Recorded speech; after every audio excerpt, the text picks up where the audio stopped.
Donc parmi nous, Romaric Matagne, donc directeur du théâtre du Briançonnais. Bonsoir Romaric. Lamine Diagne, musicien. Alors quand j'ai dit que tu étais poète, Lamine, on m'a dit non, c'est pas un poète. J'ai dit si, on est tous des poètes ce soir. Donc poète, conteur, slammer, fondateur de la compagnie de Lénel, membre du collectif Kay qui rassemble 20 artistes marseillais pluridisciplinaires. Vous étiez 16 il y a quelques années, vous êtes 20 maintenant. Prends un micro. C'est un collectif qui est ouvert, donc voilà, on copte des gens en fait. Et puis on a Autour des visiteurs aussi. autour de la philosophie, dans l'esprit de Claude Mackay. À ses côtés, Mathieu Verdeil, réalisateur, producteur. Votre dernier film, Mackay de Harlem à Marseille, a été diffusé hier soir au cinéma L'Eden Studio et dont le spectacle L'Avenir diffuse quelques extraits de ce film, je crois. Alors, ce n'est pas des extraits du film, ce sont des nouvelles créations. En fait, il y a des points communs, bien entendu, mais ce n'est pas du tout des extraits du film, et ce spectacle n'est pas du tout une mise en scène du film, mais autre chose, un nouveau projet. Et vous êtes par ailleurs coordinateur de l'Année Kay, un projet culturel qui met à l'honneur l'auteur et la poésie de Claude Mackay. À mes côtés, à ma droite, Renaud Bouc, éditeur, directeur des éditions Héliotropisme, fondée en 2017. Vous êtes également cofondateur de la Banjo Society à l'université d'Aix-Marseille. C'est un groupe interdisciplinaire de recherche consacré à la traduction et à la diffusion de l'œuvre de l'écrivain Claude Mackay. Alors, avant de présenter le dernier invité, la fondation, ce collectif pluridisciplinaire, l'année Mackay, ce collectif, c'est une véritable multinationale, cette histoire de Mackay. Oui, mais il le mérite, c'est ça. Nous sommes que on transmet et on essaye juste de le faire savoir, mais lui le mérite largement. Entendu. Et enfin, dernier invité qui n'est pas là, je suis désolé. Vous êtes beaucoup venus pour le voir et il est en Chine. C'est Alain Damasio, c'est un écrivain qui est connu pour ses romans de science-fiction et d'anticipation politique. Comme il est en Chine, il nous a laissé un petit mot qu'on va écouter dès maintenant. Bonsoir à tous et d'abord je voudrais m'excuser de pas être là, de pas être là avec vous ce soir dans cette magnifique soirée. Je pars demain pour la Chine, donc c'était compliqué pour moi d'être avec vous. Mais je voulais vous parler un tout petit peu de Mackay et de la découverte que ça a constitué pour moi. Déjà, je remercie le collectif Mackay de faire ce travail extraordinaire de réincarnation, quasiment de ressuscitation de l'œuvre de Mackay.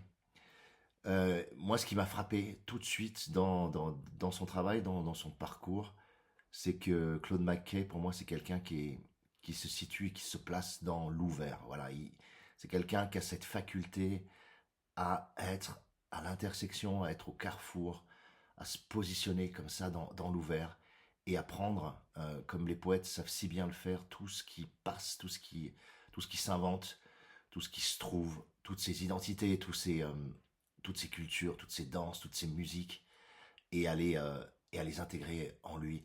Il fait ce que Deleuze dit magnifiquement, c'est-à-dire que, comme tous les grands écrivains, pour moi, il peint le monde sur soi et pas soi sur le monde, c'est-à-dire que il a cette faculté d'éponge, il a cette faculté d'absorption, et le monde vient se peindre dans son écriture, vient se peindre à travers ce qu'il écrit, ce qui fait que ça restitue une espèce de beauté, de chatoyance, de pluralité absolument délirante. Quand tu lis Banjo, donc c'est le Marseille des années, on va dire 1925, t'as quelque chose, je sais pas, qui est incroyable, qu'on plus du tout imaginé aujourd'hui. C'est-à-dire un mélange de population complètement dingue. Il y a 50 nuances de noir, mais il y a aussi des jaunes, mais il y a aussi des rouges, il y a aussi des blancs. Tout se mélange, tout se parcourt, tout s'interpénètre, et ça donne une société profondément métissée, bien plus que ce qu'on raconte du métissage aujourd'hui. C'est un patchwork, c'est quelque chose de magnifique. Donc pour moi, Mackay, c'est un voyageur même pas cosmopolite, moi je dirais cosmopolitique, c'est-à-dire il a fait un parcours aussi intérieur incroyable à la fois pour défendre et porter la cause noire, évidemment, mais aussi pour aller en Russie, pour découvrir la révolution d'octobre, pour y être accueilli en prince presque, pour passer bien sûr par les États-Unis, par Harlem, pour revenir en Jamaïque, pour découvrir évidemment l'Europe aussi, Barcelone, le Maroc. Bref, c'est quelqu'un qui... moi j'ai envie de dire, c'est incroyable parce il fait de ce qu'on pourrait appeler l'identité noire quelque chose de bien plus vaste. C'est-à-dire il nous rappelle que le noir, en réalité, bah, c'est la somme de toutes les couleurs. Voilà. C'est la somme de toutes les couleurs, et toutes ces couleurs, il les porte, il les absorbe, il les bariole. Et nous les blancs, nous les mâles blancs, comme je suis, on se dit, mais qu'est-ce qu'on est, nous, qu'est-ce qu'on est comme couleur? Eh ben, on est la soustraction, en réalité, de toutes les couleurs. On est la tristesse de l'ensemble de ces couleurs retirées et des espèces de choix aberrants de se revendiquer d'une identité française, d'une France dont on ne sait plus ce qu'elle a été et comment elle a été construite. Et ben, elle a été construite, l'identité française, par des gens comme Mackay, et ça, il faut s'en souvenir. Voilà. Autre chose, c'est que tu sens, par exemple dans Banjo, tu sens que la notion de migration, de migrants, cette espèce d'étiquette qu'on met sur les gens simplement qui voyagent, qui traversent, qui se nourrissent et qui viennent nourrir les pays dans lesquels ils entrent, c'est pas des migrants, quoi. C'est pas des immigrants ou des choses comme ça, quoi. C'est juste des êtres humains. Voilà, c'est juste le tout monde qui se balade et qui se construit à travers ces gens. Donc ça, moi, je trouve c'est la grande beauté du travail que Mackay. Pour parler de son écriture, on pourrait parler de la fluidité de cette écriture, de la façon dont elle pénètre à l'intérieur de chaque quartier, sa dimension éminemment populaire, éminemment profondément populaire, pas inventé, pas social pour être social, mais il est, et il dit ce qu'il voit, ce qu'il ressent sur les quais, sur les dockers, dans les boxons de Booty Lane. Il traverse tout ça et c'est magique, quoi. Voilà, moi j'essaie à mon tout petit niveau évidemment d'aider SOS Méditerranée. J'essaye d'aider ce qu'on appelle maintenant les migrants. J'essaye de me battre contre l'idée que étranger serait un verbe qui permet d'éloigner les gens, qui permet de les conjurer. Et j'essaye de rappeler, mais bien loin derrière un Mackay, à quel point la confrontation à l'altérité, à quel point cette position où tu es dans l'ouvert est quelque chose de magnifique, et quelque chose qui va nous construire plutôt que nous détruire. Voilà, on a oublié cette évidence-là. Et merci Mackay, voilà, de rappeler que le noir est la somme de toutes les couleurs, c'est tout. On peut l'applaudir, hein, je crois.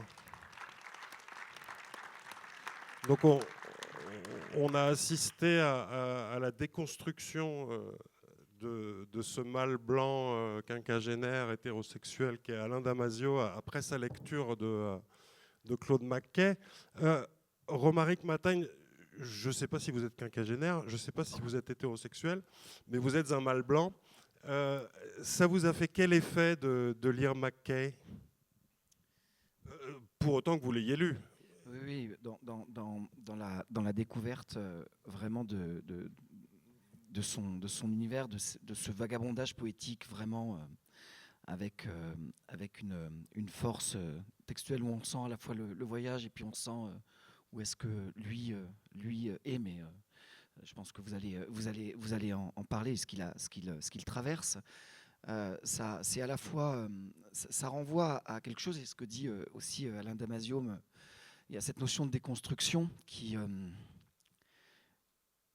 ne vais pas parler de l'actualité, mais enfin, voilà, de perte de repères, hein, d'endroits où on ne sait plus positionner sa pensée. Moi, je sais que deux choses m'animent vraiment, c'est ce rapport au projet artistique, au spectacle, en tant que spectateur, justement, à la découverte de sens,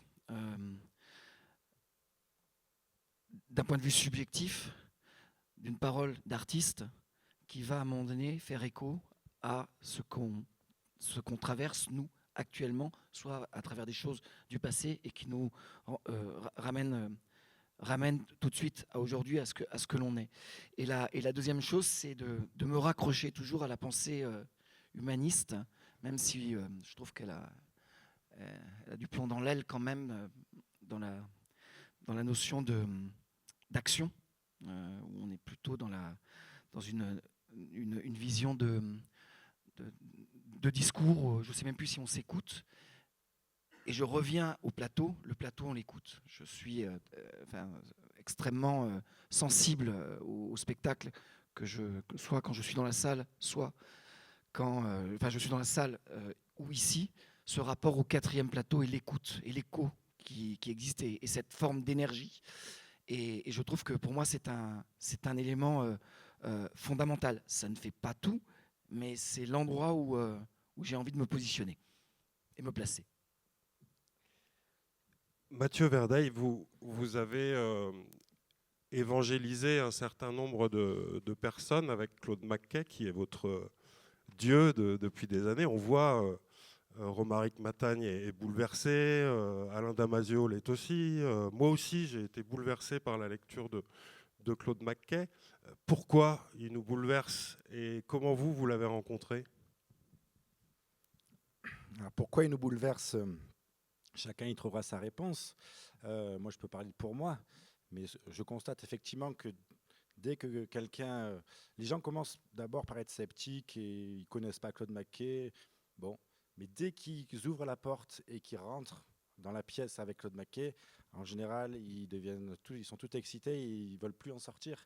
Et c'est comme ça que, effectivement, au fur et à mesure des années, et depuis qu'on a sorti le film et que les nouveaux livres sont sortis, effectivement, on sent un engouement comme ça qui se passe.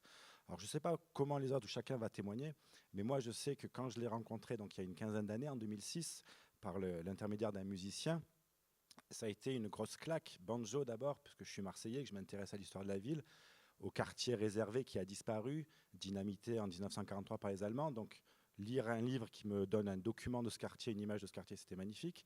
Lire un livre qui nous montre la fête, qui nous montre l'esprit festif et déconnant de Marseille, à part des musiciens qui jouent, qui sont des gens qui ne se prennent pas au sérieux et qui rigolent entre eux. Voilà, c'était tout à fait plaisant à lire. Suivre après, découvrir son autobiographie, que vous allez voir un peu dans le spectacle et qui, chez moi, a résonné beaucoup parce que c'est un grand voyageur et toutes les destinations qu'il a traversées, la manière qu'il avait de voyager. Finalement, moi, à une époque, j'étais aussi skateboarder, snowboarder et je voyageais dans plein de pays et je faisais des photos et je rencontrais des gens. Et en fait, j'ai été exactement dans les mêmes pays où lui, il a eu des coups de cœur, que ce soit la Russie, le Maroc, les États-Unis, toute l'Europe. Donc voilà, beaucoup de choses qui ont résonné en moi. Et chacun va trouver chez Claude McKay quelque chose qui résonne en lui. Et la preuve, ça a été Lamine quand il est rentré dans le projet. Ça a été Christiane Taubira, qui, elle, le connaissait depuis bien longtemps, mais qui a aussi vibré avec nous. Aujourd'hui, tout le monde, Damasio, voilà. Donc effectivement, ça vibre. Donc on va demander aux autres pourquoi ça vibre chez eux. Non, Renaud, je ne vais pas lui poser cette question parce que Renaud, c'est la personne sérieuse de la rencontre. C'est l'éditeur des éditions Héliotropisme qui a sorti ces magnifiques livres. Donc, Dîner à Douarnenez de Claude McKay, Un sacré bout de chemin, son autobiographie, et Romance in Marseille, ainsi que... Ah non, ça c'est son Ousmane, mais c'est bien aussi. Vous avez vu donc des invités qui étaient bouleversés par McKay, mais c'est qui McKay s'il appelle l'attention de Mathieu sur la musique, sur Marseille, c'est la bourlingue. C'est la bourlingue de Blaise Cendrars. C'est les ports méditerranéens de Panaïti Strati, c'est les bas-fonds de Kessel dans l'entre-deux-guerres. Est-ce que vous pouvez nous présenter ce Claude McKay afin qu'on soit un petit peu plus terre à terre ? Alors, Claude McKay, c'est un écrivain, poète, journaliste jamaïcain. C'est important de le rappeler parce qu'il est souvent assimilé à un corpus afro-américain qui a donc beaucoup voyagé et beaucoup écrit sur la place des communautés noires dans le monde entier et notamment en Europe. Il a chroniqué la condition de ces ouvriers noirs au cœur du monde occidental blanc, à une époque où peu de gens s'étaient risqués à le faire.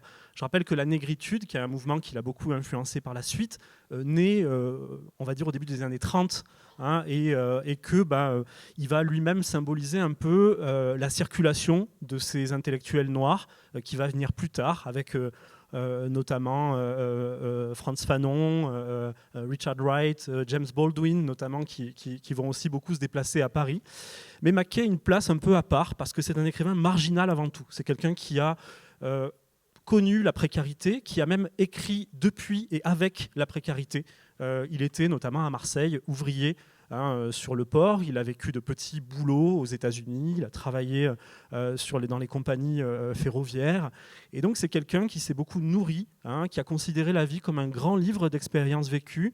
Et ça a permis vraiment à son œuvre de représenter une vraie rupture, et je pèse mes mots, avec la littérature coloniale. Et ça, c'est très important aux États-Unis, mais encore plus, je dirais, en Europe. C'est au contraire de ses contemporains, je pense à Webb Du Bois, qui était donc un intellectuel noir américain, au contraire même de Léopold Sédar Senghor, au contraire de ses pairs du mouvement noir des années 20 et années 30. Ça n'est pas quelqu'un qui était surplombant, ça n'est pas quelqu'un qui était dogmatique, mais qui véritablement fréquentait les bas-fonds, fréquentait la population ouvrière noire, tant aux États-Unis qu'à Marseille et qu'à Paris. Oui, et je dirais même que la première chose qui le caractérise, c'est cette rupture avec les élites noires nord-américaines, qui prônaient une sorte de respectabilité des Noirs aux États-Unis. Il fallait montrer la bonne communauté noire avec des bonnes manières, quelque part, comme il le dira plus tard, un blanchissement presque de la communauté noire. Et lui, il voulait tout sauf ça. Il entendait récupérer les stigmates qu'on avait, tous les préjugés qui concernaient les personnes noires, tout ce qu'on appelait le primitivisme. Il voulait s'en saisir pour le renverser. Quelque chose comme la danse et la musique, qui est très très présent dans son œuvre, et qu'on associait presque à de la moquerie, avec du coup le cakewalk, et ensuite il y a eu les minstrel shows, non, où on grimait les personnes noires en train de danser. Il y avait quelque chose d'assimilé au sauvage, voilà. Lui, il voulait se saisir de ça et le renverser sciemment en disant non, tout ça, ça se passe du côté de la vitalité, d'une vision de la vie, et pas du tout du côté du primitivisme. Et c'est notamment un des premiers auteurs à publier en patois. Oui, alors ces deux premiers recueils de poésie sont écrits en patois, P-A-T-W-A, donc qui est la langue vernaculaire jamaïcaine, qui est un anglais en fait avec beaucoup d'élision. Un pidgin. Ouais, comme un pidgin exactement. Et ces poèmes vont circuler, mais dans un cercle très restreint. Mais c'est intéressant de voir qu'il vient à la littérature en étant poète et chansonnier, parce que ce sont son premier livre, Songs of Jamaica. Donc il y a déjà un côté éminemment musical dans son œuvre qu'il va un peu tisser. Ça, on en parlera plus tard. Lamine Diagne, on va vous voir sur scène tout à l'heure, dialoguer avec Mackay. Comment vous l'avez rencontré vous-même ? C'est à cause de lui. L'évangélisateur. Ouais, mais il n'était pas super convaincant à l'époque. En fait, il m'a attrapé à la sortie d'un spectacle que j'étais allé voir en me demandant si je pourrais prêter ma voix pour son projet de film, en fait. Mais il était tellement excité par cette aventure que je comprenais rien à ce qu'il me racontait. Il m'a mis banjo dans la poche et voilà. Une fois que j'ai lu le bouquin, on a pu vraiment discuter. Mais c'est vraiment Mathieu qui m'a fait découvrir cet auteur. Et ça a été une très belle découverte, ouais. Une très belle rencontre même, je dirais. Pourquoi ? Eh bien, je pense que tu en as bien parlé, mais c'est quelqu'un qui ne se met pas entre... Même Damasio en parle. Il ne se met pas entre nous et le monde. C'est-à-dire qu'il y a des auteurs, on sent, qui sont derrière chacun de leurs personnages, en train de leur faire dire des choses. Lui, ce n'est pas du tout ça. C'est-à-dire qu'ils laissent vraiment ces personnages, ils sont dans leur jus, ils sont dans leur langue. Et ça donne quelque chose qui est irremplaçable. C'est-à-dire que c'est le monde dans toute sa complexité, dans toute sa beauté. C'est l'inverse de quelque chose qu'on essentialise, en fait. Qu'on réduit à... Et donc, ça ouvre plein de champs, Et du coup, il y a de moins en moins de place pour des grosses étiquettes, pour des grosses pensées qui essaieraient, par gros traits, de dépeindre un monde tel qu'il n'est pas, et qu'il ne sera jamais, d'ailleurs. Dans son livre Un sacré bout de chemin, que vous pourrez acheter à l'issue, il écrit « Bien des fois, j'ai refusé l'invitation d'amis blancs et, parfois, ils m'en ont voulu car je ne voulais pas toujours leur expliquer pourquoi. Je n'aimais pas toujours leur infliger le fait que j'étais un problème au milieu des blancs. Car, né et élevé dans un milieu de blancs privilégiés, mes amis n'avaient pour la plupart pas conscience des barrières qui existent pour un noir. Aucun blanc, même le plus enclin à la sympathie, ne peut ressentir pleinement l'amertume de la discrimination due à la couleur. Seule la victime noire le peut. » Est-ce que ça fait écho encore aujourd'hui pour vous, Lamine, ces paroles, ces écrits ? On parle quand même d'une époque où la ségrégation sévissait aux États-Unis, donc les anecdotes qu'il raconte sur ça, justement, où il n'est pas accepté dans un restaurant, où il lui propose de manger dans la cuisine, où du coup ses amis blancs veulent bien faire et compatir avec lui, vont dans la cuisine, et il est d'autant plus mal à l'aise de ça. Je pense que c'est lié à ça. Malheureusement, il y a encore beaucoup à faire, puis on le voit de toute façon, avec la montée du RN, quand même, il y a une espèce de... Comment dire ? C'est comme si ça décomplexait beaucoup de monde. Donc ça, c'est quelque chose qui me fait peur, qu'à mon échelle, je peux ressentir parfois dans certaines tournées, mais que je ne ressens pas à Marseille. Et c'est en ça que Marseille reste un petit peu une espèce d'île. Son Marseille d'il y a 100 ans, il n'a pas complètement disparu. Et ça fait plaisir. Ouais. Renaud Bouc, donc Mackay, on voit ils sont superbement édités, vos bouquins. Bon là, ils sont tout neufs. On voit que c'est tout neuf. Banjo a été traduit en français la première fois en 1999, c'est-à-dire 80 ans, 70 ans après sa première parution. Vous vous intéressez ensuite à Mackay pour éditer des livres Romance in Marseille qui n'existaient même pas en anglais. Est-ce que vous pouvez nous raconter d'une part pourquoi on le découvre si tard et d'autre part quel a été le travail de fourmi qui a été le vôtre pour accoucher de ces livres ? Alors déjà, Banjo en fait avait été traduit dans les années 30, quand Mackay était toujours en Europe, par Paul Vaillant-Couturier, mais c'est effectivement une version, une édition qui avait très très peu circulé, éditée tirée à 1500 exemplaires, donc c'est quelque chose qui s'est perdu et qui posait des problèmes de traduction, qui était traduit notamment dans les passages oraux dialogués par du Petit Nègre, donc ça posait d'énormes problèmes de rééditer ça. Il y a eu une première renaissance de Claude Mackay qui est due aux éditions André Dimanche à Marseille dans les années 90. C'était un éditeur qui occupait les locaux des Cahiers du Sud, l'ancienne revue fondée à la base par Pagnol, Fortunio, et qui a fait traduire Banjo et Un sacré bout de chemin par Michel Fabre, un prof spécialiste de la littérature afro-américaine, qui n'était pas un traducteur. Ces deux éditions ont eu un succès que moi je qualifierais de régional, c'est-à-dire que Mackay il continue d'intéresser toujours toute la sphère marseillaise. C'est évident un des chantres de la Renaissance de Harlem, de la littérature afro-américaine, est passé par Marseille, a beaucoup écrit sur Marseille. Et c'est là où du coup on rentre en scène un petit peu avec Mathieu, Lamine, Jean-Max Gueux, Armando Cox, plein d'admirateurs de Claude Mackay, parce que on murmurait un deuxième roman après Banjo de Claude Mackay avait été écrit sur Marseille, mais que ce roman n'existait pas et qu'il était dans les archives. Voilà, donc on a commencé à s'y intéresser. Moi, la première fois que j'ai pu en avoir connaissance, c'est en 2016, où j'ai consulté un tapuscrit. Et c'était difficile parce qu'il n'existait pas en anglais.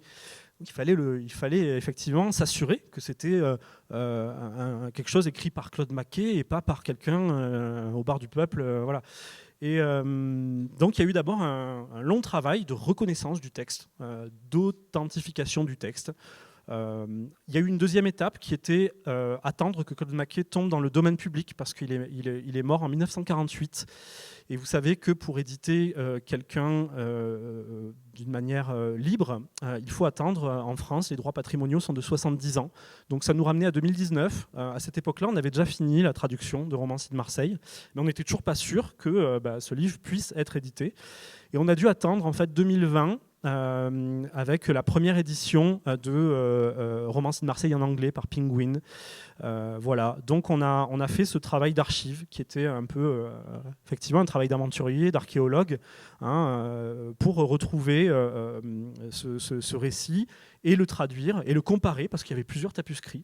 Alors c'est marrant parce que dans le premier tapuscrit de Romancie de Marseille, il avait barré systématiquement le mot Marseille, comme s'il voulait cacher la ville et puis annuler la référentialité. Et il avait mis à la place, donc c'est un tapuscrit, il avait mis le mot Dreamport, le port des rêves. Et il a repris ce passage plus tard en disant Marseille, il a recorrigé Marseille, port de tous les rêves et de tous les cauchemars. Voilà. Donc voilà, il y avait tout ce travail génétique à faire qui n'était pas évident mais en même temps passionnant. Et on a continué, ensuite j'ai continué à explorer les archives Maquet pour proposer d'abord une version de Un sacré bout de chemin avec des photos, des lettres, des poèmes d'archives. Et puis on a fini par extraire aussi un dernier récit qui s'appelle Dîner à Douarnenez, qui n'a pas d'équivalent, je crois, aux États-Unis. Il n'y a pas d'édition possible. Donc c'est marrant que le livre soit publié d'abord dans sa version française. Voilà. Et puis, donc voilà, on a travaillé sur ce travail. On a travaillé sur ce fonds d'archives qui est passionnant parce que Maquet lui-même avait une esthétique archivistique très poussée. C'est comme s'il avait laissé tout en ordre pour que des gens après viennent les consulter, les explorer. Il avait classé ça en plusieurs rubriques. Et il y a encore aujourd'hui pas mal de choses inédites. Je pense à sa poésie, qui n'est pour le moment pas ou très peu traduite. Romancie de Marseille, donc c'est un travail de fourmi que vous avez effectué et il a un écho particulier ici à Briançon. Alors je vais peut-être faire un raccourci, mais j'ai le poil qui se dresse. C'est l'histoire d'un migrant qu'on ampute. Et un certain nombre de personnes ici dans la salle savent ce que c'est que des migrants qui ont été amputés. Est-ce que vous pouvez nous parler un petit peu de ce roman ?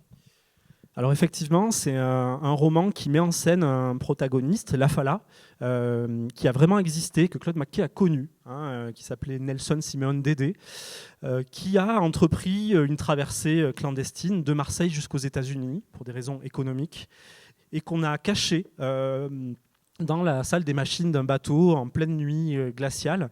Et lorsqu'il a été découvert le lendemain ou la nuit suivante, ses jambes ne répondaient plus. Et lorsque lui s'est réveillé, il était à l'hôpital aux États-Unis et avec une jambe amputée.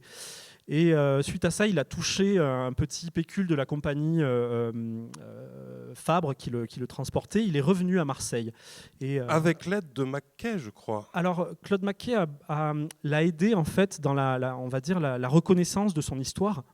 Il a menacé en fait les autorités et la compagnie d'écrire un article, d'utiliser son aura d'écrivain pour écrire un article et dénoncer la compagnie. Il a fait du chantage, quelque part, à la compagnie Fabre. Et donc, ce livre est paru après, mais Nelson Simeon Dédé a pu retrouver la liberté et gagner un petit pécule de la compagnie. Mais c'est intéressant parce que ça met aussi en exergue un premier aussi héros handicapé au sein d'une littérature moderne, très très moderne. Et donc, ça se place en défense de plusieurs types de minorités. Et c'est une littérature qui évidemment à quelque chose d'assez moderne parce qu'elle reprend plusieurs luttes qu'aujourd'hui on nomme intersectionnelles et qui étaient effectivement pas conscientes, je pense, à cette époque. Mais voilà, Claude Maquet est un peu le défenseur de toutes ces luttes. Alors on va parler d'intersectionnalité un petit peu plus tard. Mais avant cela, Romaric Matagne, la performance qu'on va voir là, c'est une correspondance posthume entre Claude Maquet et Lamine Diagne, qu'un siècle sépare, mais dialoguant sur des sujets communs. Leur place d'homme noir dans la société, Marseille, ville-monde par excellence. Ça a quoi comme sens pour vous de présenter ce spectacle dans une ville comme Briançon, où encore 14 personnes sont arrivées ce matin au refuge des Terrasses? Je vais faire une réponse de directeur de théâtre. On attendait ça de vous, cher ami. J'en rappelle au sens toujours du plateau. La fonction, le rôle du théâtre,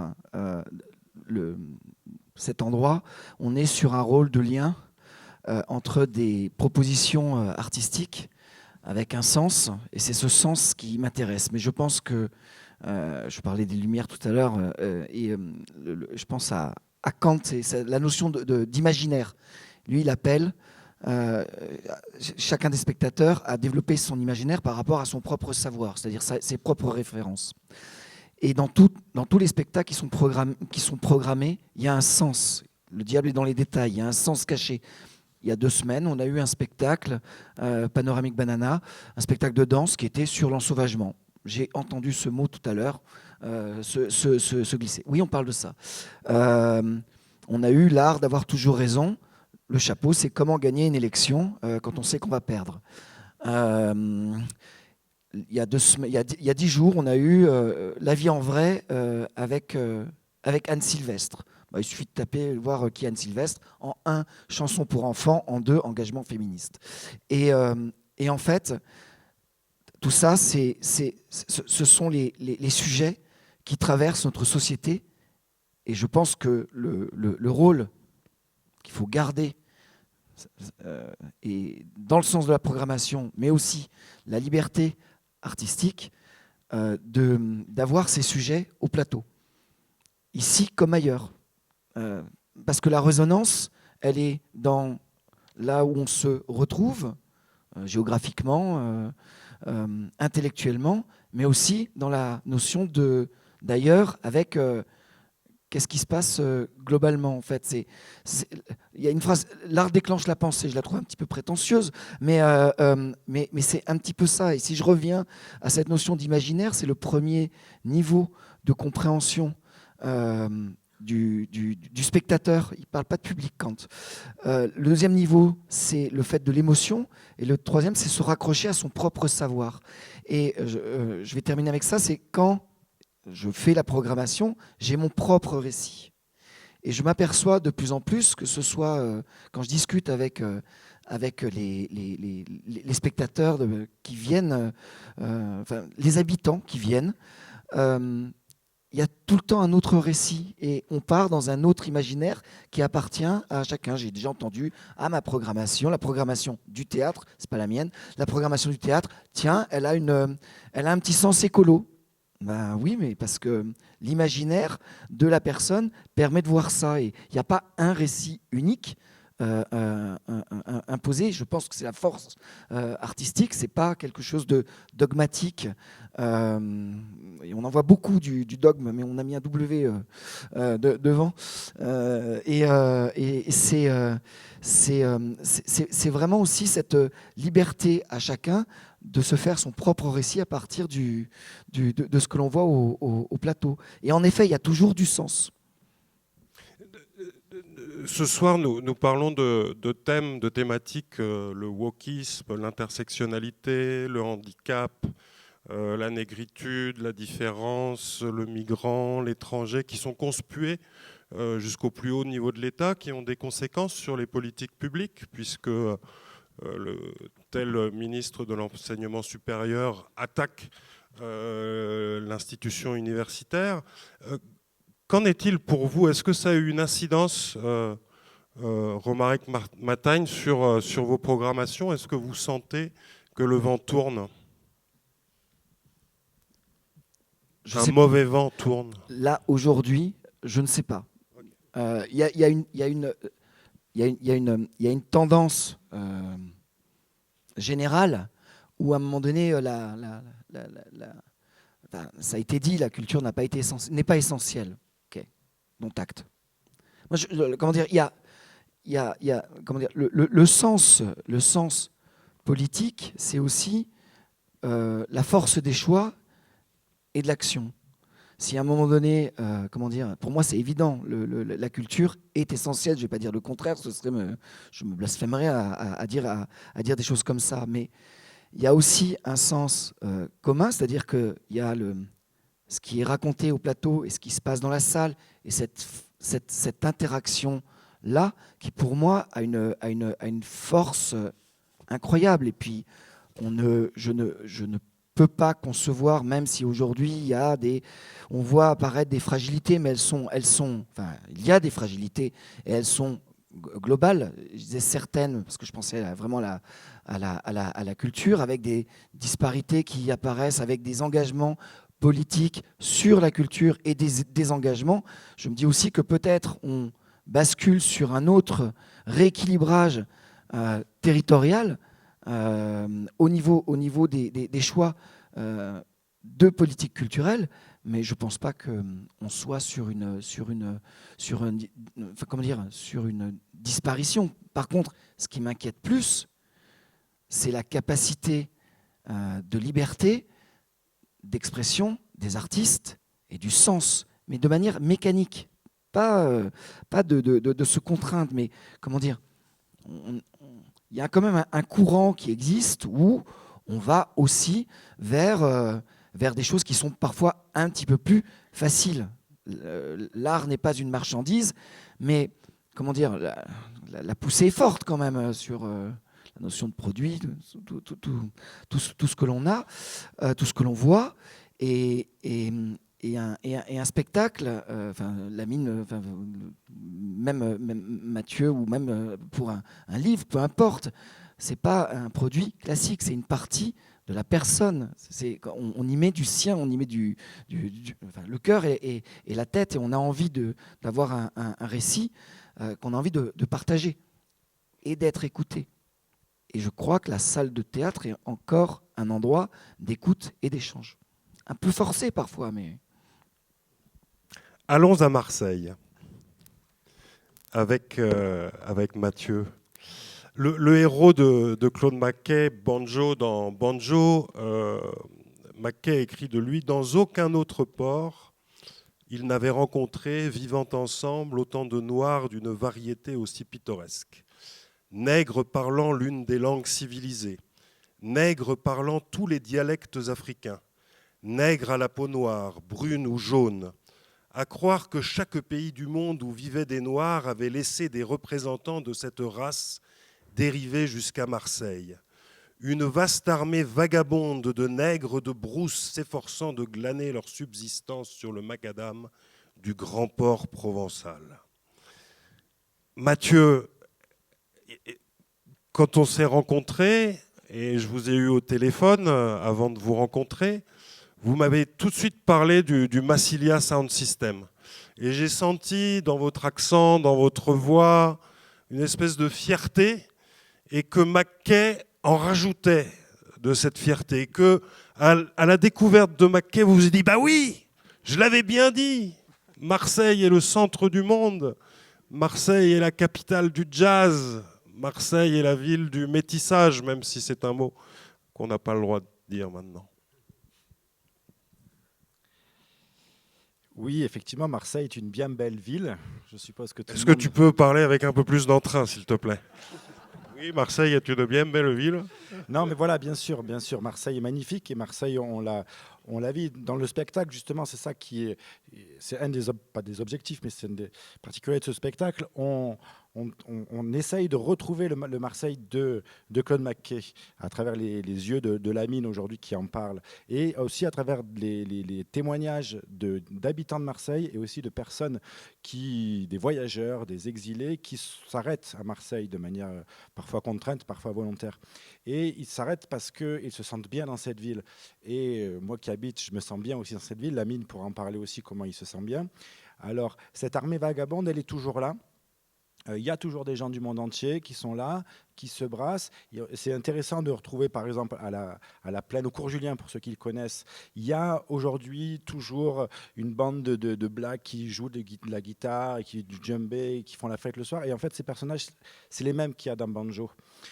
Massilia Sound System, effectivement, que j'aime beaucoup et qui ça résonne, puisque ils sont d'inspiration bien sûr du reggae, de la Jamaïque, et que ça fait un lien aussi avec Claude McKay, un lien qui est beaucoup plus fort que ce que j'imaginais au début, parce que Claude McKay, il a grandi avec une culture traditionnelle qui vient de l'esclavage, et ses premiers poèmes sont des chansons aussi. Donc il y a cette musique avec le battement du cœur des esclaves qui joue les premières musiques jamaïcaines qui vont lancer après le mento, puis le reggae. Le reggae, Massilia Sound System, et tout ce mélange-là. Le rocksteady avant le reggae. Et on pourra refaire l'histoire. Aussi, dans Banjo, c'est intéressant, il donne beaucoup la place à Marcus Garvey, par exemple. Marcus Garvey, c'est le mouvement du retour à l'Afrique, c'est les questions d'internationalisme noir. Bon, et ça fait aussi un lien avec le reggae. Donc tu m'as lancé sur le reggae, tu m'as lancé sur Marseille. Alors Marseille, Lamine va en parler. Lamine, parce que toi, ça a bien résonné. Alors, qu'est-ce que tu... ouais. Mais non, moi, mais ça voilà, va. parce que du coup, bon, voilà. Mais je trouve que tu en parles très bien. Bon, et du coup, Lamine qui parle mieux de Marseille, est-ce que vous vous sentez afro-marseillais? Est-ce que vous vous sentez conforté par... quand vous avez découvert McKay, vous vous êtes dit, tiens, c'est mon patrimoine? De quoi, Marseille ou McKay? Les deux. Les deux. Alors, afro-marseillais, je ne sais pas, les étiquettes, j'en ai pas forcément besoin. Tous ces termes qu'on crée aujourd'hui, on a besoin de les créer parce qu'on parle de sujets qui ont été invisibilisés. Mais pour autant, ils ne nous définiront jamais. Donc, je ne vais pas me définir moi-même. Il y a besoin à un moment qu'on revendique ensemble des choses. Donc, on va chercher de nouveaux noms, puisque certains noms ont été salis, je ne sais pas pourquoi. Mais je ne vais pas me reconnaître sous une étiquette, qu'elle soit afro-marseillaise ou autre. À l'inverse, c'est comme Claude McKay, je vais chercher vers le commun, en fait, ce qui nous réunit plutôt que ce qui nous fait différents. Mais j'entends bien comment ces termes sont nécessaires pour faire valoir des choses. Mais je ne vais pas moi-même m'infliger une étiquette. Et Marseille, c'est... merci. Marseille, c'est une ville qui échappe un peu aux étiquettes. Le fait qu'il y ait autant de communautés, autant de gens si différents, qui sont peut-être parfois réunis par le foot, mais c'est tout au fait. Ça fait que c'est une ville sur laquelle un masque qui cherchera à uniformiser les gens ne tient pas. Et c'est toute la beauté, c'est toute l'humanité qu'on peut voir, du coup, palpiter dans cette ville. Donc les gens ne sont pas plus intelligents qu'ailleurs, du tout. Il y a aussi du racisme. Enfin, c'est loin d'être parfait, mais il y a quelque chose dont McKay parle et qui est encore vivant, et j'espère pour longtemps, parce que la ville aussi est en mouvement. Et bon, comme partout, il y a aussi un centre qui devient peut-être un peu moins populaire. Il y a un peu de gentrification. Mais ça résiste. Hein. Ça fait longtemps que Marseille résiste. Montreuil-sur-Mer. Ouais. Non, on n'y est pas du tout. Voilà. Renaud Bouc, est-ce que vous pouvez nous situer le Marseille de Claude McKay dans les années 20? Donc c'est ce que les historiens appellent la deuxième vague migratoire. La première, ce sont les Italiens. La deuxième, ce sont principalement les Polonais et les Italiens. Bon, il y a les Arméniens, mais très majoritairement une immigration italienne et polonaise. Et au sortir de la Première Guerre mondiale, il y a une population de quelques milliers d'Afro-Antillais, d'Africains, principalement dans les ports. Oui, alors il faut rappeler les liens de Marseille avec l'Afrique et l'africanité et l'afrodescendance. C'est une histoire qui n'est pas si évidente, qui n'est pas que joyeuse et qui n'est pas que solidaire. Il faut rappeler que Marseille a d'abord été un port négrier qui a donc armé beaucoup de bateaux pour le commerce triangulaire. Il y a eu une première vague de migration de marins africains dans les années 10, mais qui peinait un peu à s'organiser et à se faire connaître, à se faire reconnaître en tant que communauté, à faire valoir des droits. Ils étaient organisés autour d'un syndicat de marins. Mais ils étaient, il faut le savoir, et ça c'est encore une forme de discrimination, parce qu'on a beaucoup parlé des lois Jim Crow aux États-Unis et de la ségrégation physique. Mais en fait, ces personnes étaient soumises au code de l'indigénat et elles étaient de fait considérées comme des citoyens de seconde zone. Et donc il y avait vraiment une séparation qui était marquée au niveau des droits. Et moi je trouve que c'est, pour faire un raccourci rapide, mais je trouve pertinent, quelque chose qu'on retrouvera et qu'on retrouve encore aujourd'hui avec la question des papiers. Voilà, donc la ségrégation, elle existe toujours de fait. Et voilà, donc cette deuxième vague migratoire dont McKay parle, c'est celle des années 20. Elle est issue effectivement d'un brassage de population au sortir de la Première Guerre mondiale, où des marins américains, dans leur globalité, antillais, caribéens, vont se retrouver à Marseille. Et ils vont amener autre chose, parce qu'ils vont, au-delà d'amener un brassage de culture, ils vont amener un brassage de langue, tout simplement. La plupart des protagonistes de Banjo se retrouvent non pas autour de leur négritude, mais autour de la langue anglaise. Mais une langue anglaise qui peut différer selon si elle vient des Antilles, du sud ou du nord des États-Unis. Ça, c'est curieux. Et donc, cette population, elle va, pour une petite partie, s'implanter à Marseille. Et c'est ça qui change, c'est que pour la première fois, on a des personnes afrodescendantes qui vont décider de rester à Marseille et de sortir des codes de la marine marchande. Alors ils vont devenir bistrotiers, beaucoup vont tomber dans le commerce de la prostitution et devenir souteneurs. Je vous conseille un article très intéressant de Sylvain Pathieu qui s'appelle « Souteneur noir à Marseille » et qui décrit très bien ce milieu. Qui interroge l'existence ou non de racisme à Marseille à cette époque. Exactement, voilà la rivalité qu'il y avait entre souteneurs noirs par exemple et corses ou italiens. Voilà. Et donc ça met un petit peu en branle des questionnements plus complexes. De quelle communauté on parle que veut dire, dans les années 20, et c'est ce que McKay essaie de nous induire, que veut dire le mot race, tout simplement.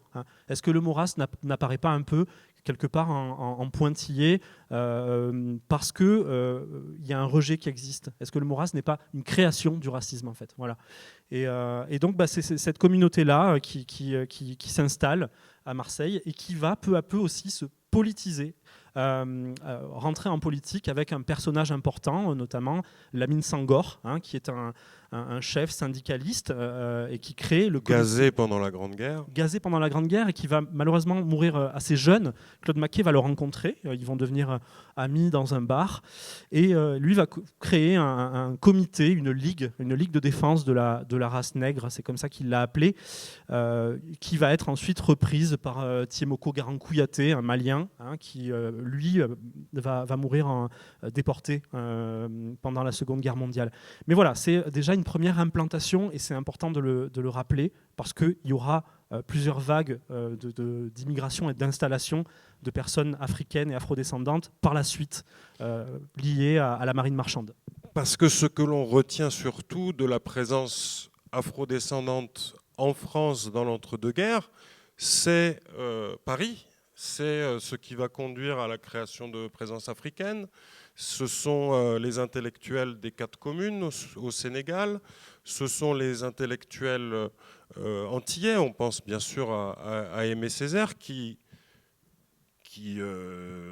fréquente le Paris de l'entre-deux-guerres. Mais pourtant, Marseille a son importance dans la naissance. C'est un peu le ferment d'une culture afrodescendante en France dans l'entre-deux-guerres. Oui, et c'est là que McKay est intéressant parce qu'il va fréquenter à Paris le salon des Sœurs Nardal, les groupes d'intellectuels liés plus tard à la négritude. Il va présenter même beaucoup de contemporains afro-américains aux Sœurs Nardal, mais il va plus s'intéresser à la question du vagabondage à Marseille. Donc il y a un changement de focale quelque part, hein, et il va le faire en plus d'une manière tout à fait particulière. Il va essayer de parler d'universalité, hein, de la race noire à travers l'infime. Et il nous parle, Mathieu le disait bien tout à l'heure, il ne nous parle pas vraiment de Marseille dans sa globalité, il nous parle d'un quartier, il nous parle même d'un village dans le quartier Saint-Jean qu'on a appelé le quartier réservé. Et il le fait à travers plusieurs thèmes comme la musique et le jazz, qui n'était pas le jazz, je pense, qu'on entendait à Paris dans ces années-là. Mais Mathieu... Vas-y, Mathieu, compléter. prends ma place. On en parlait tout à l'heure, mais on n'en parlait pas ici dans ce débat, mais avant avec la radio, dans l'interview radio. Et effectivement, Mackay parle dans Banjo du quartier réservé qui est un petit bout du quartier Saint-Jean, qui est un petit bout de ce qu'on pourrait appeler le panier aujourd'hui, donc il y a un tout petit bout de Marseille. Et dans cet endroit-là, avec quelques personnages, il crée une histoire qui peut être universelle. Et je le comparais à un de ses homologues jamaïcains, Bob Marley, qui lui me parle de Trenchtown, un ghetto, un petit ghetto de Kingston. Et dans ce ghetto-là, il parle du monde entier, en fait. Voilà. Et Mackay, à Marseille, il arrive à créer tout le dialogue qui se passait à l'époque, toutes les réflexions qui avaient lieu aussi bien dans des cafés de Harlem que au bord du fleuve Sénégal, c'est-à-dire tous ces gens qui réfléchissent, on est noir et qu'est-ce qu'on fait maintenant? Alors certains ont envie de suivre Marcus Garvey, est-ce qu'on retourne en Afrique? Comment on se syndique? Est-ce qu'avec Lamine Senghor, voilà, est-ce qu'on crée un syndicat à Marseille? Est-ce qu'on va faire l'armée ou est-ce qu'on déserte? Aux États-Unis, ben tiens, avec Webb Dubois, est-ce qu'on s'intègre, on porte un costume et on danse plus? Ou est-ce qu'au contraire, on se lâche et on fait la fête de manière débridée, comme Mackay l'écrit dans Retour à Harlem? Donc voilà, au cœur d'un café, d'une sombre rue de Marseille, il raconte tout ça. Lamine, tu veux ajouter quelque chose? Ok.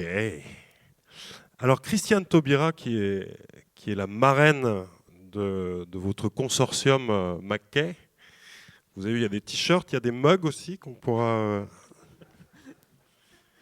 Ah, ils ont besoin d'être soutenus. Et moi, j'achèterai un mug, en tout cas. Christiane Taubira, donc, qui est la marraine des années Mackay, qui a joué avec vous au Festival d'Avignon l'année dernière. Cet été, était invitée sur France Culture. Et elle disait cela. Mackay se repaît des bas-fonds, des marginaux, des laissés-pour-compte, des ivrognes, des bagarreurs, des prostituées. C'est ça, sa compagnie privilégiée. Il fréquente quand même la bonne société, c'est un navigant, il traverse les classes sociales, il traverse les cultures, il traverse les villes et les continents.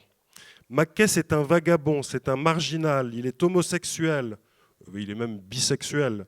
Il raconte le jazz, mais celui des bas-fonds. Je ne l'installe pas dans les grands mouvements, mais on pourrait presque dire que c'est un mouvement à lui seul. Il crée une croisée de l'intersectionnel avant l'heure. Il décrit la résistance des gens qui n'est pas une résistance doctrinale, une résistance du rire quotidien, une résistance pour la survie du lendemain, la résistance de la camaraderie, la résistance de la torsion des langues, la résistance de l'expression musicale et artistique, la résistance d'une solidarité des bas-fonds. Lamine Diagne, intersectionnalité avant l'heure. Oui, je suis tout à fait d'accord. T'en fais pas, je poserai la question à Mathieu aussi. Non, mais ok, intersectionnalité, bien sûr. Le mot n'existait pas encore. Mais en fait, si on questionne ces choses-là, je pense que c'est comme quand on dit que comment peut-on aller à l'inverse de la simplification? C'est que tout est complexe. L'intersectionnalité, elle est partout, en fait. Dans chaque histoire, si on creuse, en fait, elle est beaucoup plus complexe que ce qu'elle en a l'air. Et j'ai l'impression que des romans comme ceux de Claude Mackay nous permettent de nous défaire peut-être un petit peu de nos visions du monde, parce qu'on hérite d'énormément de choses. On ne se rend pas compte qu'en grandissant dans une société française, on a un héritage notamment colonial qui est énorme et qui fait comme des lunettes déformantes sur notre appréciation de l'autre.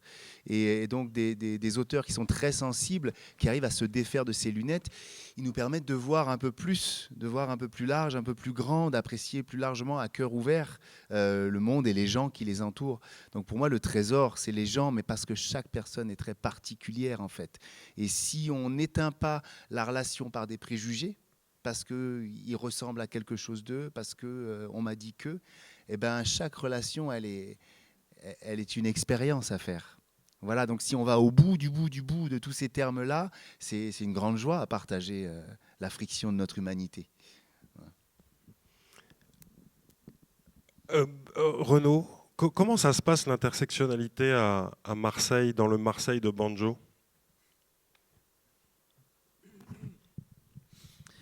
Elle est liée à l'histoire d'un quartier qui est lui-même lié à l'histoire de la prostitution et d'une vie interlope. Mais en même temps, je pense que ma réponse va être toute simple. Je crois que Mackay aimait observer la vie telle qu'elle est. Et il n'avait pas de filtre pour la décrire. Comme aujourd'hui, je pense qu'il n'aurait aucun filtre à décrire notre réunion ou la vie à Briançon ou à Marseille. Donc effectivement, que cette sectionnalité-là, intersectionnalité dont il parle, elle est beaucoup plus prégnante dans les ports d'attache, dans les ports en général. Et c'est avant tout les lieux qu'il a fréquentés. Harlem est un port, est un quartier de New York, mais il y a une culture portuaire ouvrière, où il y a un brassage de culture, de population qui est évident. Marseille, Douarnenez, Tanger qui était aussi à l'époque une des capitales de l'homosexualité. Toulon, qui l'était également, à la faveur de ce que nous a décrit Jean Cocteau. Donc, effectivement, il arrivait à voir et à décrire les choses telles qu'elles étaient. C'est avant tout quelqu'un, avant de dire qu'il était peut-être intersectionnel ou qu'il était politiquement engagé en faveur de toutes les luttes, je pense qu'il aimait la bonne histoire et la naturalité. C'est pas pour rien que Fitzgerald l'a comparé dans sa carte postale. Il dit voilà, j'ai jamais rien lu d'aussi bon depuis Zola. Voilà, donc c'est un petit compliment, mais en même temps ça dit que y a une certaine sincérité dans l'observation du monde qui l'entoure. On dirait que la question de la sexualité n'est absolument pas tabou dans le Marseille qui nous décrit. Oui, effectivement, il nous parle d'un couple d'homosexuels et d'un couple de lesbiennes également, qui sont plutôt importants dans la fiction. Ça, c'est totalement nouveau pour l'époque. Il faut savoir que beaucoup d'intellectuels de la Harlem Renaissance étaient homosexuels ou elles étaient aussi lesbiennes, mais qu'il y avait une sorte de tabou qui entourait ça. Et Claude Mackay, alors on ne veut pas dire qu'il le démasque et qu'il en fait même un thème de prédilection, mais en tout cas... C'est une espèce de normalité. Voilà, il l'inclut dans le paysage comme quelque chose de normal. Il n'y a aucun jugement vis-à-vis ni de la sexualité, ni de la condition sociale. Voilà.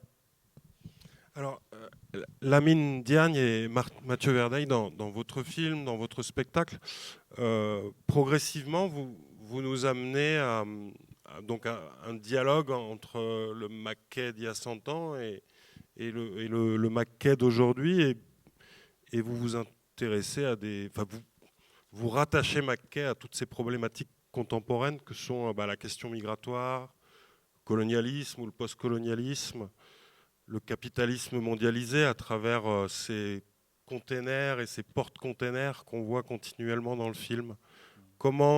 Qu'est-ce qui vous inspire, Mackay ? Moi, dans les réponses que je lui ai faites, puisque j'ai vraiment une correspondance avec lui, je me suis assis un jour dans un bar et je lui ai payé une bière. J'avais mon calepin à la main et comme je ne pouvais pas lui parler, je lui ai écrit. Et voilà, je pense que la pensée des auteurs est toujours là quelque part et elle se réinvestit dans de nouvelles choses. Donc on ne fait que poursuivre cet ouvrage ensemble. Et ce qu'il a touché à Marseille me touche aujourd'hui énormément. C'est quelqu'un qui n'était pas du tout enfermé dans une colère militante. Pas du tout. Et il fallait scoltiner ces problématiques-là puisqu'il était empêtré dedans à son époque, étant noir lui-même. Et nous aussi, pareil, si on veut bien aboutir nos pensées jusqu'au bout, on voit que bon, c'est pas juste un petit racisme quotidien. Il y a des systèmes qui sont globaux, qui sont mondiaux, qui sont à l'œuvre en fait, et qui font que certaines franges de la population n'ont pas la même valeur que d'autres. C'est comme ça, c'est des faits. On est obligé, nous, d'aboutir une équation. On peut pas juste, comment dire. Dire c'est pas bien ceci ou c'est pas bien cela. Il faut prendre conscience du système dans lequel on vit, des incidences de notre mode de vie aujourd'hui. C'est déjà énorme d'en avoir conscience. Hein. Pas forcément qu'on 3 change tonnes tout, de mais... CO2 pour Damasio. La Chine, je veux dire. Ouais. Mathieu ? Eh ben oui, si on parle de commerce et de mondialisation, et on va en parler dans le spectacle et puis dans le film également, il décrit dans Banjo de manière très poétique tout ce qu'on voit, les nourritures et les marchandises qu'on voit se circuler sur le port de Marseille et qui arrivent sous le pont transborder comme une porte de l'Orient et des colonies. Mais toutes ces marchandises avec des noms qui nous font rêver, eh ben Copra, noix de coco. Ce n'est que le fruit de la mondialisation et qui a pris la forme de la colonisation pour faire de l'argent et pour ramener ces marchandises. On a exploité des gens dans ces pays et c'est ça qui raconte McKay, c'est que finalement ce commerce mondialisé, c'est lui qui a donné naissance à l'esclavage, à la colonisation et cela, ça continue encore aujourd'hui, c'est-à-dire que vous verrez des très belles images d'archives du port et puis vous verrez aussi des images du port-conteneur d'aujourd'hui. Marseille est devenu un des plus grands ports-conteneurs, mais ces conteneurs, ils symbolisent l'exploitation. Aujourd'hui, le transport de marchandises, à l'époque, l'exploitation notamment des richesses de l'Afrique.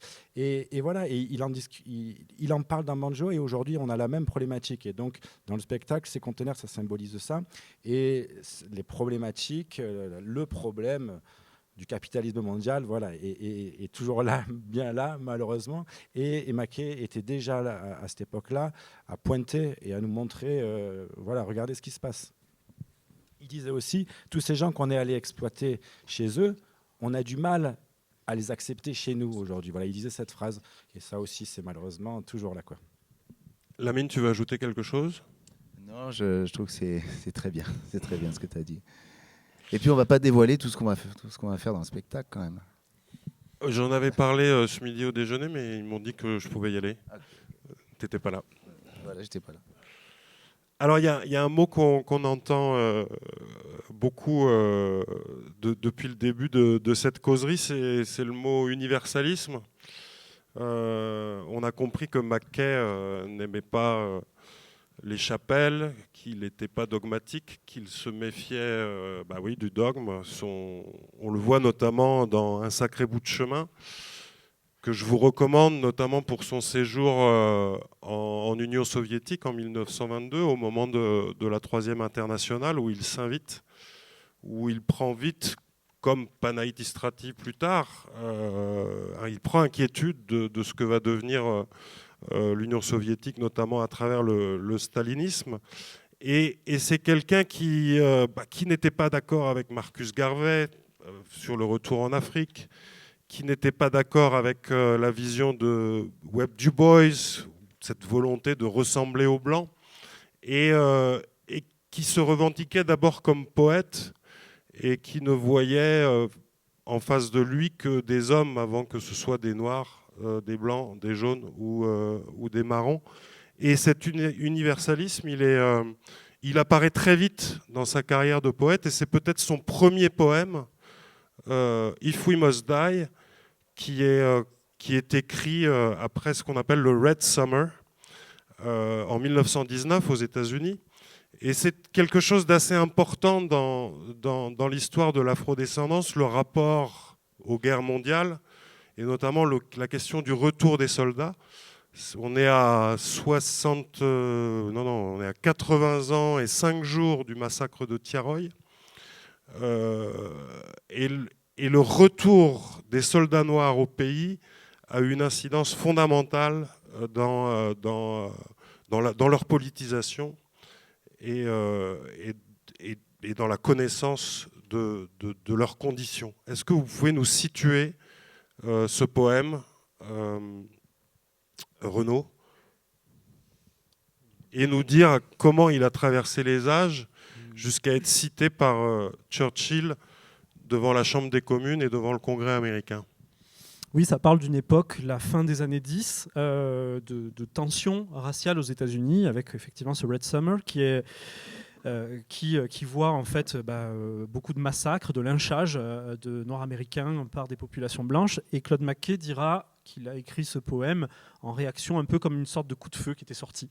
Et ça a fait de lui, tout à coup, comme ça, une sorte de chantre de la cause raciale aux États-Unis, alors que lui n'était peut-être pas préparé à ça. En tout cas, il ne se revendiquait pas comme tel. Il avait, et il le dira plus tard, des désirs d'universalité, enfin de parler pour toutes les personnes qui se trouvent dos au mur. Ce sont ses paroles. Voilà, donc je ne dirais pas que ce poème a été mal compris, parce qu'il est né effectivement en réaction à des violences raciales. Mais il l'a suivi toute sa vie comme une sorte de talisman, une amulette qu'il avait et qui lui a survécu. Parce qu'on peut dire que le poème de McKay a quelque part été beaucoup plus reconnu que l'auteur lui-même. Il a été repris par Winston Churchill, qui lui-même, je pense, ignorait totalement qui était McKay. Et puis, effectivement, il a été... alors on ne sait pas si c'est sciemment repris par un poète palestinien qui a été assassiné il y a tout juste quelques mois, Refat Al-Hariri, et qui a donc composé ce poème If I Must Die. Donc If We Must Die, et donc If I Must Die, si je dois mourir. Refat Al-Hariri est mort précisément le 6 décembre 2023, l'année dernière, dans un bombardement israélien dans la bande de Gaza, donc, ainsi que beaucoup de membres de sa famille. Et je vais vous le lire. If I must die, you must live, to tell my story, to sell my things, to buy a piece of cloth and some strings. Make it white with a long tail, so that a child somewhere in Gaza, while looking heaven in the eye, awaiting his dad who left in a blaze, and bid no one farewell, not even to his flesh, not even to himself, sees the kite, my kite you made, flying up above, and thinks for a moment an angel is there, bringing back love. If I must die, let it bring hope, let it be a tale. Est-ce que vous avez des questions? Très sérieusement, les questions vont venir à vous avec un micro. Et juste pour finir sur l'universalité, on vous laissera découvrir dans le spectacle Claude, cher Claude, il va nous répondre lui-même sur l'universalité de son poème. Donc, ça sera ces mots. Et maintenant, on l'entendra même le poème. Voilà. Et maintenant, c'est à vous. Si on peut discuter un petit peu, s'il y a quelques questions, elles sont les bienvenues.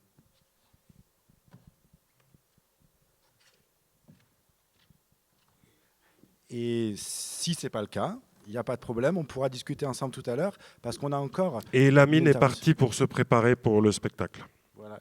Et en plus, on a une intervention encore de notre invité. Si toutefois, il n'y a pas de questions. C'est moi qui ai fait le MC, là, Mathieu. Donc, pas de questions ?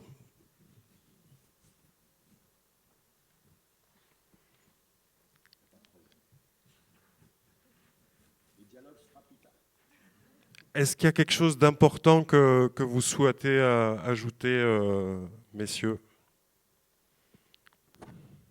Alors nous, on pourrait parler toute la nuit, mais bon, on aurait peur de vous ennuyer. Ah, il y a une question là, super. Donc, je ne sais pas s'il y a un micro. Il y a un micro, mais il est où ? Maxime va apporter le micro.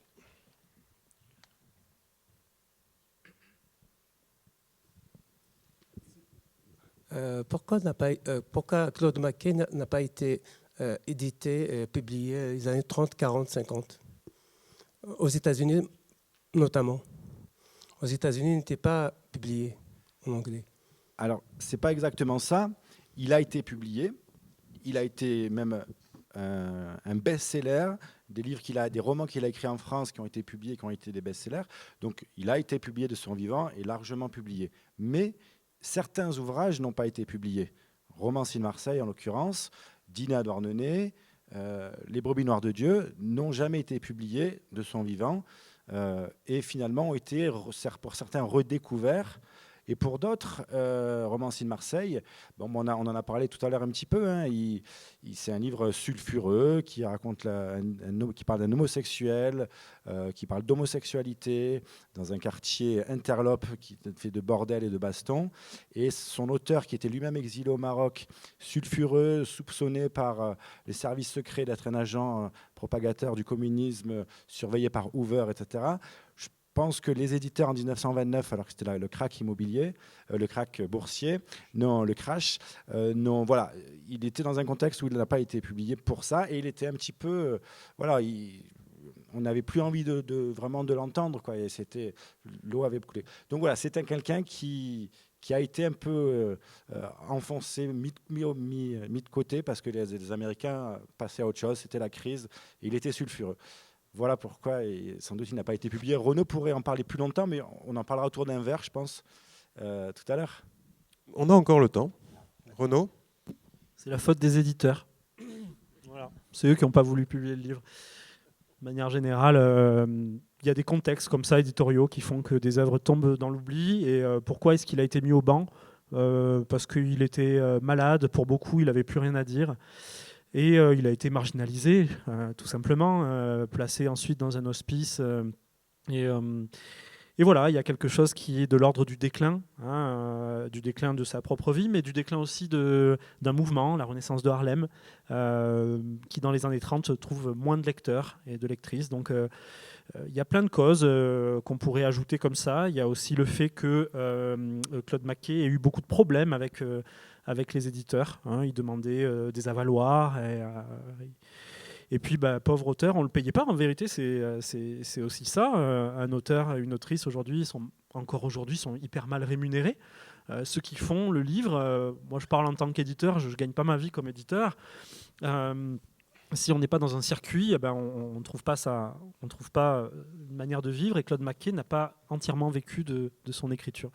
Donc voilà, ça explique toutes ces choses. Et lui n'avait pas des ascendants bourgeois pour le soutenir, contrairement à beaucoup d'écrivains de la Renaissance de Harlem.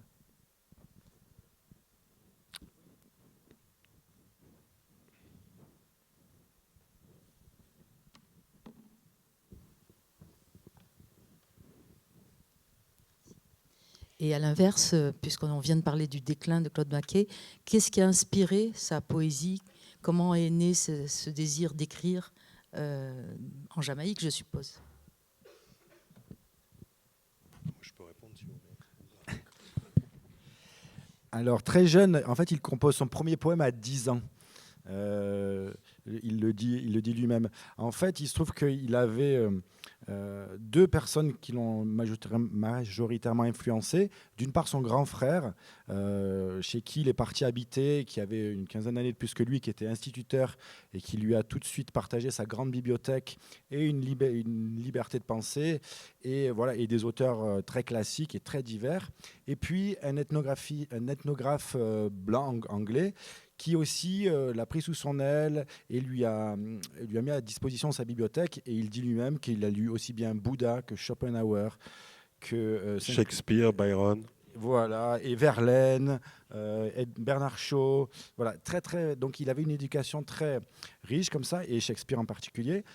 Mais aussi sa culture vernaculaire, le folklore jamaïcain et les chansons locales, et que Walter Jekyll l'a poussé à développer. C'est pour ça qu'il a écrit ses deux premiers recueils en dialecte, en patois. Le mot est toujours, il faut faire attention avec les mots, mais en langue locale. Donc voilà comment a débuté la poésie chez lui, et jusqu'à la fin de sa vie, il a toujours pratiqué. À la fin de sa vie, il a carrément fait de la poésie catholique. Donc voilà, il n'a jamais arrêté tout au long de sa vie d'être poète. Comme Johnny Cash à la fin de sa vie. Écoutez, c'est presque terminé parce que on va écouter un petit slam que nous a concocté Damasio, Alain Damasio. Avant cela, j'aimerais vous dire que la fondation Stinacri vous offre un vin chaud après cette causerie et avant le spectacle qui commencera à 20h30. J'en profite également pour vous dire que les livres du camarade Claude Maquet sont disponibles à la vente grâce à David de la librairie Le Bloc Erratique, donc dans le théâtre. Vous pourrez également acheter les bouquins de Damasio et achetez-en parce qu'il en a pris plein, parce qu'il pensait qu'il serait ici. Donc achetez du Damasio, mais achetez surtout du Maquet, notamment moi mon préféré, bon bien sûr Dîner à Douarnenez et Un sacré bout de chemin. Et on va écouter le camarade Damasio faire son slam. Merci infiniment pour cette causerie. Merci d'avoir été si nombreux. Maquet. Et ses Mac, ses marins, son banjo, Maquet. Et son jazz, ses phases, ses barjots, Maquet, dans la mouise, dans la tise. Quelque part à sourire dans le ciel par une nuit bleue vermeille, juste pour nous à l'aplomb de Marseille, un soleil noir, près d'une naine brune, à briller comme un plasma, à brûler comme l'espoir. Maquet et son cloud, ses persos nuages, sa constellation bigarrée de dockers de Dakar, tankés près d'une barrique, ces soldats de Madagascar, pantalons kaki qui bougent leurs boules dans un boui-boui, les lascars. Maquet. Et ces macros de la Martinique, ces macs venus d'Afrique, ces macs venus de partout, ces marins qui en ont marre de la mer. Sa mère maquerelle, abattue sur un tabouret crème, dans un boxon de Booty Lane. Maquet. Maquet, son camailleux black, ses 50 nuances de noir, de bistre ou de bourreau de noir. Son camerounais, couleur café, près d'un grand gars chocolat au lait, sa mulâtresse qui fait du gringue, un beau gosse brun foncé de Harlem.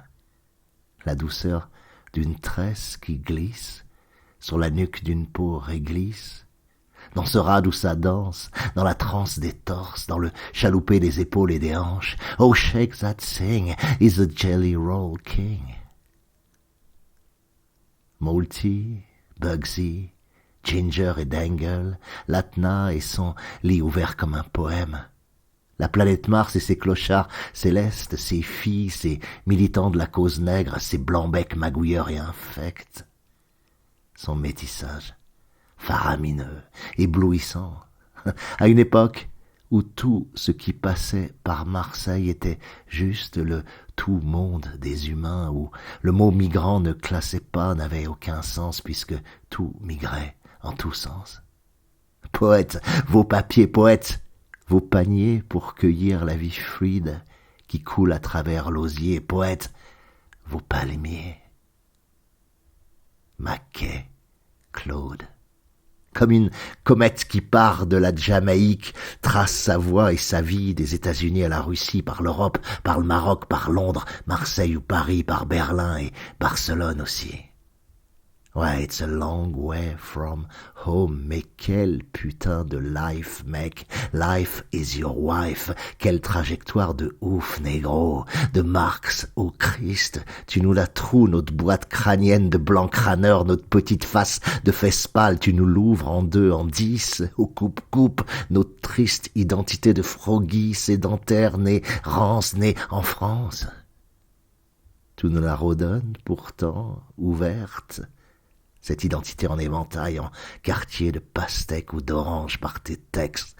Et puis tu la mixes dans un shaker à rebeu, à ricain, à rital, à Dixie, à roast-beef. Tout se mélange, tous les fruits, toutes les langues, toute la beauté étrange de ceux qui voyagent réunis au bord d'un bassin qu'on appelle Méditerranée 1. Méditerranée 1. Orange, is the new black. Des sacs, des barriques et des caisses empilées sur les quais, des tonneaux qui roulent à peine sortis de cale en un monceau de cadeaux qui a survécu à la houle. Le blé du Canada touche avec le sucre brun de Cuba, le bois du Soudan sorti dessous, tout contre les tas de thé de Chine et le caoutchouc du Congo déversé d'un cargo. Voici Mackay debout sur la corniche. Un paquebot du côté de l'Estac met cap vers l'Atlantique. Un nuage de mouettes attaque la plage des Catalans couverte de miettes. La corniche à la fraîche, presque à la torche, a encore des allures de friche en 1926. On y voit la Joliette encore si jolie, on y voit la Major en pyjama noir et blanc et le château d'If posé sur le bleu vif. Devant l'île du Frioul, comme une tache de fioul blanche, comme une lame d'écume aux lèvres. Constab Ballads, Bass Banana, Gingertown, Banjo, Home to Harlem. Open the mic pour Claude McKay. Open the mic, mec. Open his book. Back to black. Shake that thing. Ces romans foutent la nostalgie d'un temps où tout était encore chaud, souple et vibrant, social. Stay, Carolina, stay. I took her on a ride and she rolled more than me. I took her on a swim and she swam more than me. Banjo traîne sa dégaine sur le débarcadère en rade sur la darse. Il débat avec un frère, un nègre, qui a oublié d'être fier. « T'as pas le respect de toi-même alors ?» dit Banjo. « T'es qu'un clodo et rien de plus. J'ai pas la grosse tête. Mais un blanc doit me respecter parce que, quand je m'adresse à lui, la vibration de la magie cérébrale que je lui envoie fait comme un choc électrique sur le ressort de son crâne. » J'ai reçu ce choc, Claude McKay. J'ai mal au crâne, mais j'essaye d'être synchrone avec ton blaze, avec tes phases, avec tes phrases, sans trop ramener ma fraise. Ce slam était juste ma façon de te dire respect.